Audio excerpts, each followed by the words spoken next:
یہ بنی ہاشم کے خون کے ایک ایک قطرے کے بدلے میں دشمنان آل محمد کو زندہ جلا کر ان کی خاک اڑائے گا۔ یہ میرے مولا کی طرف سے پیشین گوئی علی کا، علی کی طرف سے۔ مولا کے بعد جب امیر مختار جوانی میں قدم رکھتے ہیں تو دیکھتے رہتے ہیں، لوگوں سے پوچھتے ہیں حسن و حسین نے کدھر سے گزرنا ہے، توجہ ہے۔ جب بھی حسنین کریمین شریفین سعیدین کو دیکھتا تو علی علی کے نعرے میں جاتا، مچل جاتا۔ تاریخ میں کروٹیں بدلی، مختار کو موقع ملا، امام حسن المجتبی علیہ السلام کا ہمراہی ہوا۔ آپ امام حسن علیہ السلام کے باقاعدہ صحابی اور ساتھی۔ امام حسن علیہ السلام کی شہادت کے بعد رنجیدہ ہو گیا، بہت پریشان رہتا اور کہتا کہ حکم بھی امام کا ہے، وقت کب آنا ہے؟ وارث زمانہ سے پوچھتا ہوں، پیغام ملتا ہے ابھی ٹھہر جاؤ۔ مختار تو نے ایک خون کا انتقام نہیں لینا، تو نے بہت بڑے خون کا انتقام لینا ہے۔ واقعہ کربلا ہوا، چونکہ عید ہے بھائی کا حکم ہے، ورنہ میں جو ہوں نا ذکر آل محمد پہ ہی خوش ہوتا ہوں، ٹھیک ہے نا۔ مگر تھوڑی سی تاریخ آپ کو بتانی ہے تاکہ طویل حکم ہو جائے اور سادات کی طرف سے اسے خراج عقیدت پہنچ جائے۔ آپ سادات جو چاہ رہے ہیں تو اس سے بڑا کیا شان ہوگا، مختار کی قسمت اس سے بلند کیا ہو۔ تو یہ ساری اولاد زہرا بیٹھی ہے اور مجھے کہتے ہیں ہمیں مختار بھی سناؤ، ہمیں مختار بھی سناؤ۔ آپ کی والدہ کا نام حلیمہ ہے۔ واقعہ کربلا ہوتا ہے، واقعہ کربلا کے بعد حضرت سلیمان بن سرد خزائی نے اپنے لشکر کو لے کر دشمنان آل محمد کو ذبح کرنا شروع کیا۔ ہزاروں کی تعداد میں حضرت سلیمان بن سرد خزائی، یہ بھی صحابی امیر المومنین بھی ہے، صحابی رسول خدا بھی ہے۔ اور امام حسن علیہ السلام نے جب اس ملعون امیر شام کو مہلت دی تھی تو یہ بہت پریشان ہوا تھا، مگر جب امام نے کہا کہ میرا حکم ہے تو یہ نصیر بھی کہتے ہیں، یہ کوفے میں ٹیچر تھی، معلم تھی، اور اس کے پاس بڑے بڑے سرداروں کے جرنیلوں کے بیٹے پڑھتے تھے، اور یہ آل محمد کا حکمدار تھا، یہ مدرسے میں پڑھا رہا ہے۔ سنان ملعون کا بیٹا بھی پڑھتا تھا اس کے پاس۔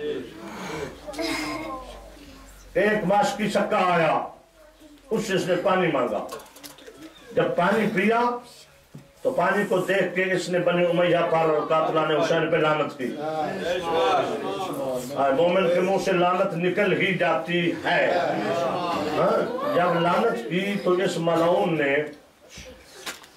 سنان کے بیٹے نے، اللہ اس ملعون پہ لعنت کرے، ادھر سے جب لعنت سنی تو تڑپتا ہوا، چیختا ہوا اور اپنا سر پھاڑ لیا، گریبان پھاڑ لیا، سیدھا اپنے باپ کے پاس گیا اور کہتا ہے کہ میرے ساتھ جو ظلم ہوا ہے مجھے نہیں پتا کیا ہوا ہے تیرے ساتھ۔ کہا میں نے، مجھے اس نے کہا ہے کہ لعنت کرو، اس نے بھی کی ہے، میں نے کہا میں نہیں کرتا ہوں۔ اس نے کہا تو سنان کا بیٹا ہے، میں حسین کا دوست ہوں، تو میرے ساتھ اتنا تشدد کیا ہے کہ یہ میرا خون دیکھ رہے ہو، میرا گریبان پھٹ گیا۔ وہ اسی طرح پکڑ کے ملعون ابن زیاد کے پاس اسے لے گیا۔ جب ابن زیاد کے پاس لے گیا تو ابن زیاد ملعون نے کہا کہ فوراً اس کو، یہ بھی حسینی ہے، یہ حکمدار حسین ہے، مجھے پہلے ہی پتہ چلتا تھا کہ کبھی بھی یہ ان کے غم پہ جو ہے نا خوش نہیں ہوا، یہ مغموم ہوا ہے۔ اور جب بھی ان کی کوئی خوشی کا دن آتا ہے، 18 ذی الحج ہو، توجہ ہے، 13 رجب ہو، 3 شعبان ہو، اس کے گھر سے کبھی نہ کبھی کوئی میٹھی چیز آتی جاتی نظر آتی ہے۔ تو شک تو تھا، آج یقین ہو گیا کہ یہ بھی دوستان آل محمد میں سے، اسے زندان میں پہنچ دیا۔ عامر حمدانی بھی زندان میں گئے، جب وہاں اندر مختار سے ملاقات ہوئی تو ایک نہیں دو ہو گئے مومن، اور بھی تھے، یہ بڑے مخصوص مومن تھے جو نامور تھے، ظاہر وہ معلم تھا، وہ مختار تھا، اور مختار کو کسی کمی کا بیٹا نہیں تھا، سردار تھا۔ سردار تھا تو سردار جیل میں ہو، میدان میں ہو، گھر میں ہو، جہاں ہوتا ہے وہ سردار تو سردار ہوتا ہے. دشمن بھی کہتے ہیں کہ وہ سردار ہے. انہوں نے پوچھا سنا ہے مختار آیا، فرمایا مختار ہے، کوفے کا سردار ہے، زندان میں ہے. پہنچے وہاں نظام لگا، اور میرا چچا بالکل ایسا نہیں ہے، لہذا اس کو زندان سے نکالا جائے. اس کی بھتیجی کے کہنے پر ابن زیاد ملعون کی بیوی نے ابن زیاد سے کہا، اور یہ بیویوں کے مرید تو ہوتے ہی ہیں، توجہ ہے یہ نہیں. ہاں چونکہ انہوں نے ہمیشہ عورت کی قیادت کو تسلیم کیا ہے. مہربانی. آج جب اس نے کہا تو چھوڑنا پڑا. عامر حمدانی کو چھوڑ دیا، کہا عامر تو رہا ہے. مختار نے کہا عامر میں نے کیا کہا تھا؟ کہا ہے تو شیعہ مگر ولی لگتا ہے. اب فرمایا ولی نہیں ہوں، غلام علی ہوں.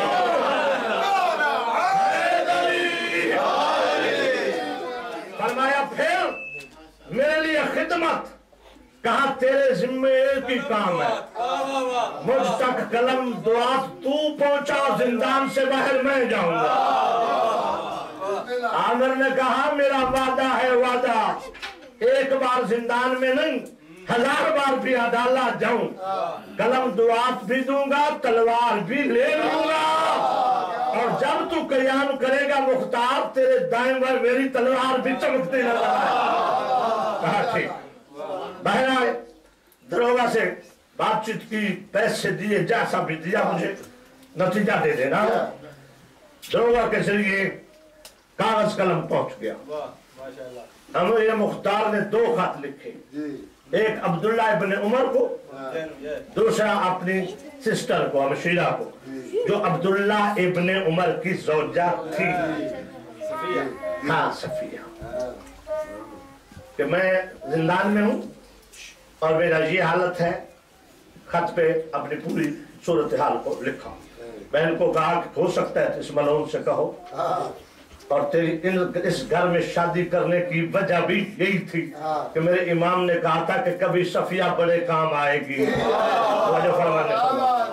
تو اس سے بڑا پھر اور کام صفیہ ہونا کیا ہے. خط پہنچا، عامر حمدانی نے خط پہنچایا. جب خط پہنچا اس نے خط پڑھتے ہی، بہن تھی نا، پریشان ہوئی، رنجیدہ ہوئی، غمدیدہ ہوئی، مگر آج ہم نے تو نہیں ہونا نا، ٹھیک ہے نا، ہمیں تو آگے گزرتے جانا ہے.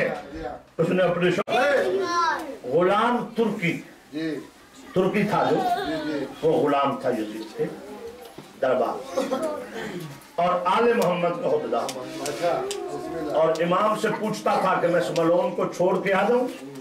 امام فرماتے تھے نہیں، تجھ سے بھی کام لینا ہے. ادھر اس کو خواب میں امام ملے زمانے کے، امام زین العابدین کے ہمارا چاہنے والا آ رہا ہے، اور جو وہ کام کہے اب وہ کر دینا. اس تک پہنچنے میں دیر لگی. 18 دن شام کے بازار میں. کہتے پہنچوں کیسے، چونکہ بڑے انتظام تھے، چونکہ ظالموں کے انتظام تو بہت ہوتے. ایک سبزی فروش بکار نامی شخص جو آل محمد کا عہدیدار تھا، اس نے اس کی بے چینی دیکھ کے بھاگ گیا کہ یہ بندہ اجنبی ہے. اس سے پوچھتا تو مجھے اپنی حاجت نہیں بتا سکتا؟ اس نے کہا میں نہیں بتا سکتا. اس نے کہا میں آپ کو ضمانت دیتا ہوں. کہا کس کی؟ کہا حسین ابن علی. جب کہا نا حسین ابن علی کی، تو اس کے چہرہ فوراً کھلا اور کہا کہ ضمانت ہو گئی. یہ میرا کام ہے اور مجھے وہاں پہنچنا ہے. کہا مجھے تو امام نے حکم دیا ہے کہ آیا ہوا ہے، میں تو ڈھونڈ رہا تھا. اور جو یہ نہیں کہ تم آئے کب. اب جناب اس نے وہاں غلام تک پہنچایا کہ کسی سے سلام نہ کرنا، وہ لوگ سلام کے قابل ہی نہیں ہیں. بس گزرتے جانا، بڑی ٹور سے گزرتے جانا. وہ سمجھیں گے کہ کوئی سردار جا رہا. جو نوکر چاکر تلواریں لے کے کھڑے ہوں گے، تو نے جب کسی سے سلام کر دیا نا تو یہ حرامزادے سلام کے تو لائق ہی نہیں ہے. پھر یہ تجھے پوچھنا شروع کریں گے کہ تو ہے کون، کیا ہے. اس دربار کے آخر تک جانے کا طریقہ یہی ہے کہ کسی پہ سلام نہ کرو. تو پھر پتہ چلتا ہے کہ یہ کوئی خاص ہے. اچھا کہا ٹھیک ہے، وہاں پہنچنا، اس شکل کا وہ غلام ہوگا، اس کے پاس پہنچ جانا. جب پہنچے وہاں ہم عامر حمدانی اینا نظر ہلاؤ بابا جی سائیں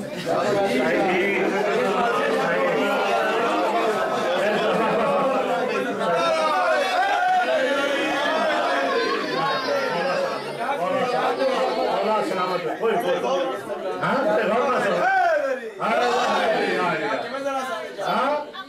پہنچا خط پہنچایا اس غلام نے